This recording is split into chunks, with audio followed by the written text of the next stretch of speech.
Do you truly believe in democracy? Well, you'd better, because if you don't, you will almost certainly be accused of being anti-freedom. Do you hate America?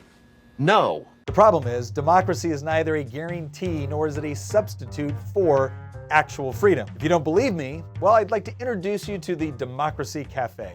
Now, unlike most restaurants, Democracy Cafe is truly dedicated to ensuring that all decisions within the restaurant follow democratic processes. As such, when you come into the restaurant and are handed a menu, you don't simply order what you want based on your individual taste or the price of the meal. That wouldn't be democratic. Instead, you and the rest of the customers vote on what everyone will eat. Now keep in mind, you can't simply vote for your favorite meal. You have to vote strategically. Sure, you might prefer the steak, but what you have to take into consideration is how everyone else is going to vote on what everyone is going to eat. So instead of picking what you really want, you have to find the most acceptable meal that you think a majority of customers will vote for. This process is then repeated for drinks, appetizers, desserts. You get the point. And you'd better hope that the majority doesn't vote for something you find disgusting, because at this point, you can't just get up and leave. That would be the equivalent of not accepting the results of the democratic outcome.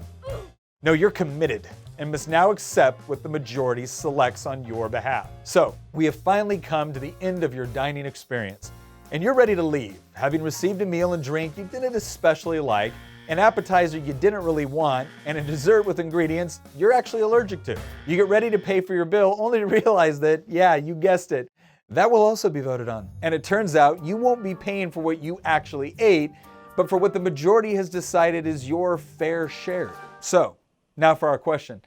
Does Democracy Cafe sound like an environment that embraces freedom and individual choices? No, of course not. And it's probably not going to make the list for your next date night. Because while politicians might like to confuse democracy with actual freedom, in reality, it's just majority rules. And while that is an incredibly useful way to decide some things, like our elected representatives, it's a horribly inefficient, ineffective, and draconian way to decide most things that affect us in our day-to-day lives. A truly free society appreciates each individual's right to make their own choices.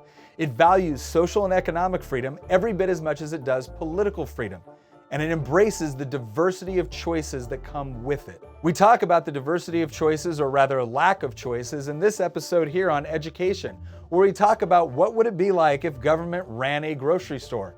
Turns out, there's a lot of comparisons with our public school system. I'm Nick Freitas, and thank you for watching The Wine Minutes.